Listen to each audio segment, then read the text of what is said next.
2026-yil 1-yanvardan O'zbekistonda ishlab chiqarilganiga 50 yil va undan ortiq bo'lgan avtomobillardan foydalanish taqiqlanishi rejalashtirilmoqda. Ya'ni 1976-yilgacha ishlab chiqarilgan transport vositalari qayta ro'yxatdan o'tkazilmaydi va yo'llarda harakatlana olmaydi. Bu qarorning asosiy sababi yo'l harakati xavfsizligini oshirish va ekologik zararlarni kamaytirishdir. Chunki bunday eski avtomobillar texnik jihatdan talabga javob bermaydi, xavfsizlik darajasi past va atmosferaga ko'p miqdorda zararli gaz chiqaradi.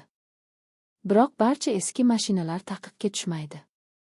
Agar avtomobil antikvar yoki kolleksiya qiymatiga ega bo'lsa, u maxsus tartib asosida ro'yxatdan o'tkazilib, istisno sifatida foydalanishga ruxsat berilishi mumkin.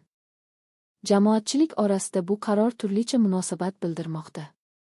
Ayrimlar bu o'zgarishni qo'llab-quvvatlab, ekologiya va xavfsizlik uchun foydali deya baholamoqda. Boshqalar esa ayrim oilalar uchun bunday eski avtomobillar yagona transport ekanini ta'kidlab, ikki bosqichli yoki yumshoqroq o'tish mexanizmi bo'lishi kerakligini aytmoqda. Umuman olganda, ushbu tashabbus yo'llarda xavfsizlikni oshirish va chiqindilarni kamaytirishga qaratilgan bo'lsa-da, uning ijrosida aholining manfaatlari ham hisobga olinishi zarur.